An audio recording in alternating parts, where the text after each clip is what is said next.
రాత్రన్న మనకు పొద్దున మిగిలిపోయిందంటే ఎక్కువగా లెమన్ రైస్, పులిహోర లేదంటే ఫ్రైడ్ రైస్ చేసుకుంటాము.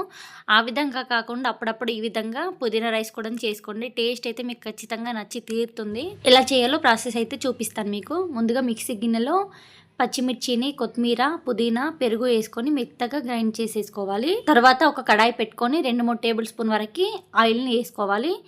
తర్వాత ఆవాలు, జీలకర్ర, పల్లీలు వేసుకోవాలి. ఇవన్నీ ఆయిల్లో వేగిన తర్వాత ముందుగా మనం మిక్సీ పట్టేసుకున్న పేస్ట్ని ఇందులో యాడ్ చేసేసుకోవాలి.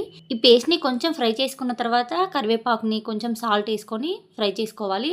ఆల్రెడీ మనము పేస్ట్లో కొంచెం సాల్ట్ వేసుకున్నాం కాబట్టి అడ్జస్ట్ చేసుకుంటూ సాల్ట్ వేసుకోండి. అలాగే కొంచెం పసుపు వేసుకొని మొత్తం ఫ్రై చేసేసుకోవాలి. పేస్ట్ అనేది మొత్తం ఫ్రై అయ్యి ఆయిల్ పైనకి తేలుతుంది కదా, ఆ టైంలో మనము రైస్ని అయితే వేసుకోవాలి. ఆ పేస్ట్లో ఈ రైస్ మొత్తం కలిసేంత వరకు కలుపుకోవాలి. అంతే అండి. టేస్ట్ అయితే నిజంగా చాలా బాగుంటుంది. మీరు కూడా ఒకసారి ట్రై చేయండి.